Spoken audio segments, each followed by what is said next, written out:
నయా జిల్లాలో క్షత్రియులు చక్రం తిప్పబోతున్నారా? నారు రాజ్యాలు పాలించిన రాజులు ప్రజాపాలన అందిస్తే నేటి రాజులు అవకాశాల కోసం పాలకుల వైపు ఆశగా చూస్తున్నారు. రాజకీయాల్లో మరోసారి సత్తా చాటేందుకు సీమ ప్రాంతం వేదిక కానుందా? ఇంతకు మంచి పట్టున్న ఆ అసెంబ్లీ సెగ్మెంట్లో క్షత్రియులు జెండా ఎగరవేస్తారా? పొలిటికల్ చదరంగంలో క్షత్రియుల విజయాన్ని అందుకుంటారా? Let's watch.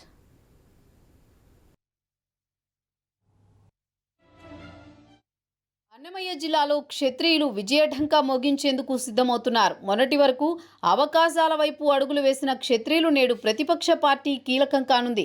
ఏకంగా టికెట్ బరిలో రాజులను నిలిపేందుకు గ్రీన్ సిగ్నల్ కూడా ఇచ్చేస్తుంది. రానున్న ఎన్నికల్లో మంచి పట్టున్న రాజంపేటలో టీడీపీ అభ్యర్థిగా క్షత్రియ కమ్యూనిటీకి చెందిన నేతను బరిలో నిలిపేందుకు అధిష్టానం మొగ్గు చూపిస్తున్నట్టు సమాచారం.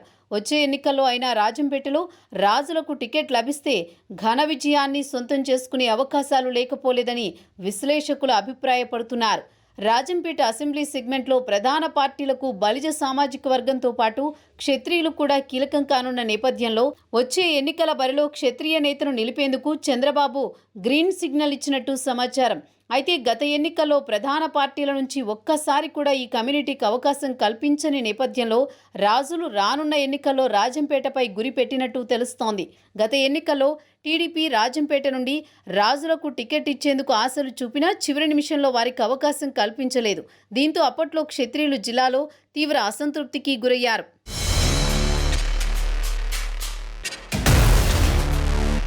రాజంపేట, రైల్వే కోడూరు, రాయచోటి ప్రాంతాల్లో క్షత్రియులు ఎక్కువగా ఉన్నారు. ఎన్నికల్లో వారి ఓట్లు ఈ 3 నియోజకవర్గాల్లో కీలకంగా మారడంతో పాటు 2 చోట్ల నిర్ణయాత్మక శక్తిగా మారారు.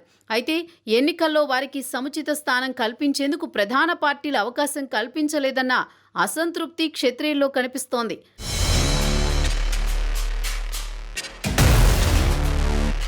మరికొద్ది నెలల్లో జరగబోయే సార్వత్రిక ఎన్నికల్లో పోటీ చేసేందుకు రాజంపేటపై రాజులు గురిపెట్టారు.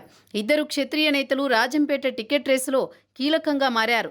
ఈ ఇద్దరిలో ప్రముఖ రాజు విద్యా సంస్థల అధినేత జగన్మోహన్ రాజు ఇప్పటికే టీడీపీ నుంచి టికెట్ రేసులో ముందు వరుసలో ఉండగా, జనసేన పార్టీ నుండి తన పదవికి స్వచ్ఛంద విరమణ చేసిన ప్రభుత్వ అధికారి శ్రీనివాసరాజు కూడా టికెట్ రేసులో ఉన్నారు. ఇద్దరూ కూడా ఆ పార్టీల అధినేత నుంచి టికెట్ పొందేందుకు గట్టి ప్రయత్నాలు చేస్తున్నారు. తెలుగుదేశం పార్టీ నుండి రాజంపేట ఇన్ఛార్జి చెంగల్రాయుడుతో పాటు జగన్మోహన్ రాజు సెగ్మెంట్లో టికెట్ రేసులో నువ్వా నేనా అన్నట్లు ప్రయత్నాలు చేస్తున్నారు. జనసేన నుండి శ్రీనివాసరాజుతో పాటు మరో యువ నాయకుడు అధికారి దినేష్ కూడా ప్రయత్నాలు సాగిస్తున్నారు. దీంతో ఈ 2 పార్టీలలో ఎవరికి టికెట్ దక్కుతుందన్నది రాజంపేటలో ఆసక్తికరంగా మారింది. జగన్మోహన్ రాజు రాజంపేట నియోజకవర్గ తెలుగుదేశం పార్టీలో నిరంతరం శ్రమిస్తూ పార్టీ కార్యక్రమాల్లో చురుగ్గా పాల్గొంటూ జననేతగా మారారు. గతంలో కూడా టికెట్ ఆశించినా దక్కకపోవడంతో ఈసారి టికెట్ దక్కుతుందన్న నమ్మకంతో కనిపిస్తున్నారు. ఇక జనసేన టికెట్ ఆశిస్తున్న శ్రీనివాసరాజు కడప జిల్లాలో డిఆర్డీఏలో వివిధ స్థాయిల్లో పనిచేస్తూ మంచి గుర్తింపు పొందారు. ఆయన సొంత నియోజకవర్గం రాజంపేటలోని నందలూరు మండల జెడ్పీటీసీగా ఆయన సోదరుడు శివరామరాజు గతంలో ప్రాతినిధ్యం వహించారు. వీరికి నియోజకవర్గ వ్యాప్తంగా కూడా పరిచయాలు ఉండడంతో పాటు కమ్యూనిటీ పరంగా కూడా బాగా గుర్తింపు ఉంది. ఈ నేపథ్యంలో జనసేన నుండి టీడీపీ పొత్తులో టికెట్ ఆశిస్తే మంచి ఫలితాలు ఉంటాయన్న అంచనాలతో ఉన్న వీరు ప్రయత్నాలు చేస్తున్నారు. ఒకవైపు టీడీపీ, జనసేన నుండి కాపు సామాజిక వర్గానికి చెందిన నేతలు చెంగల్రాయుడు, దినేష్, మరోవైపు క్షత్రియ సామాజిక వర్గానికి చెందిన నేతలు జగన్మోహన్ రాజు, శ్రీనివాసరాజులు టికెట్ కోసం సొంత పార్టీలో విశ్వ ప్రయత్నాలు చేస్తుండటంతో రాజంపేట టికెట్ ఈసారైనా రాజులకు దక్కుతుందా అన్నది చర్చనీయాంశంగా మారింది. తెలుగుదేశం, జనసేన పార్టీల నుంచి రాజులకు రాజంపేటలో టికెట్ కేటాయిస్తే మిగతా నియోజకవర్గాల్లో కూడా ఆ కమ్యూనిటీ ఓట్లు ఈ పార్టీలకు సానుకూలంగా మారతాయి అన్న అంచనాలు విశ్లేషకుల్లో ఉన్నాయి.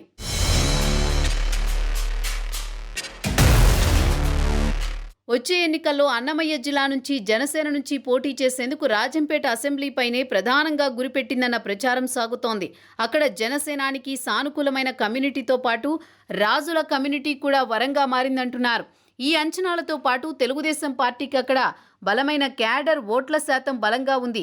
ఈ నేపథ్యంలో జనసేన, తెలుగుదేశం పార్టీ పొత్తుతో రాజంపేట నుంచి పోటీ చేస్తే గెలిచే అవకాశం ఉంటుందన్న అంచనాలతో రాజంపేటపై ఆ పార్టీ గురిపెట్టినట్టు సమాచారం.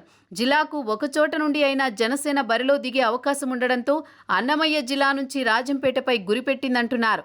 ఇక్కడి నుంచి తెలుగుదేశం పార్టీ తరపున జగన్మోహన్ రాజు, జనసేన నుండి శ్రీనివాసరాజులు టికెట్ రేసులో ఉండడంతో ఈసారైనా అక్కడ వారిలో ఒకరికి పొత్తులో టీడీపీకి కానీ జనసేనకు కానీ టికెట్ లభిస్తుందా, వారిని రాజకీయంగా ఈ రెండు పార్టీలు గుర్తిస్తాయా లేదా అన్నది రాజంపేట రాజకీయాల్లో ఆసక్తికరంగా మారింది. టీడీపీ అధిష్టానం రాజంపేటలో రాజకీయ వేడి పుట్టించింది. పార్లమెంట్, అసెంబ్లీ స్థానాల్లో కూడా పార్టీ టికెట్ల వ్యవహారం ఏ మలుపు తిరుగుతుందో, పార్టీ టికెట్లు ఎవరిని వరిస్తాయోనన్న చర్చకు దారితీసేలా తాజా పరిణామాలు చోటు చేసుకున్నాయి. ఎవరూ ఊహించని విధంగా అనూహ్యంగా రాజంపేట పార్లమెంట్ అధ్యక్షునిగా రాజు విద్యా సంస్థల అధినేత జగన్మోహన్ రాజును టీడీపీ అధిష్టానం తాజాగా నియమించడంతో కీలక పరిణామాలు చోటు చేసుకున్నాయి. జగన్మోహన్ రాజును పార్లమెంట్ అధ్యక్షుడిగా నియమించడం వెనుక తెలుగుదేశం పార్టీ వ్యూహం స్పష్టమైంది. వచ్చే ఎన్నికల్లో టీడీపీ బరిలో జగన్మోహన్ రాజుకు లైన్ క్లియర్ చేసినట్లు తెలుస్తోంది. అయితే అధిష్టానం కీలక ప్రకటనతో రాజంపేట పార్లమెంట్, అసెంబ్లీలోనూ జగన్మోహన్ రాజు నియామకం రాజకీయ వేడి పుట్టిస్తోంది.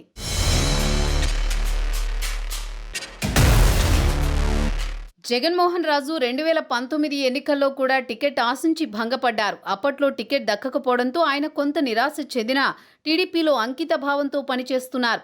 2024 ఎన్నికల్లో ఆయన టికెట్ వస్తుందన్న విశ్వాసంతో పార్టీలో చురుగ్గా పాల్గొంటూ క్యాడర్కు దిశానిర్దేశం చేస్తున్నారు. ఇప్పటికే నియోజకవర్గంలో ప్రజా సమస్యలపై ఫోకస్ పెట్టి అటువైపు నడుస్తూ ప్రజాదరణ సొంతం చేసుకున్నారు. ఇక పార్టీ కార్యక్రమాలను సైతం ముందుండి క్యాడర్ను ఏకతాటిపై నడిపిస్తున్నారు. ఇప్పటికే రాజంపేట టీడీపీ పార్టీలో త్రిముఖ పోటీ కొనసాగుతున్న నేపథ్యంలో చంద్రబాబు సైతం జగన్మోహన్ రాజు వైపు మొగ్గు చూపిస్తున్నట్లు స్పష్టమైంది.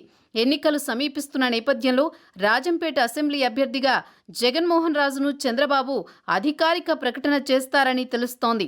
అయితే టికెట్ ఆశిస్తున్న ఆశావహులకు మాత్రం మింగుడు పడడం లేదని సమాచారం. అదే తరుణంలో నియోజకవర్గంలో విస్తృతంగా పర్యటిస్తూ కార్యక్రమాలు చేపట్టడంతో పాటు నాయకులను, కార్యకర్తలను కలుస్తున్నారు. ఇక్కడి నుండి ప్రస్తుత అసెంబ్లీ ఇన్ఛార్జిగా ఉన్న చెంగల్రాయుడు కాపు సామాజిక వర్గం నుంచి టికెట్ ఆశిస్తున్నారు.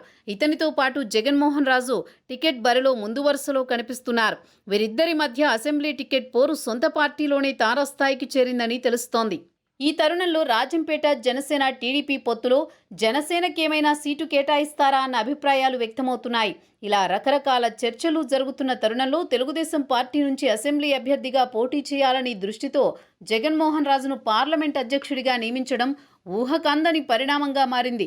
దీంతో ఇప్పుడు రాజంపేట అసెంబ్లీ, పార్లమెంటు టికెట్లపై అన్నమయ్య జిల్లాలో చర్చలు వేడెక్కాయి.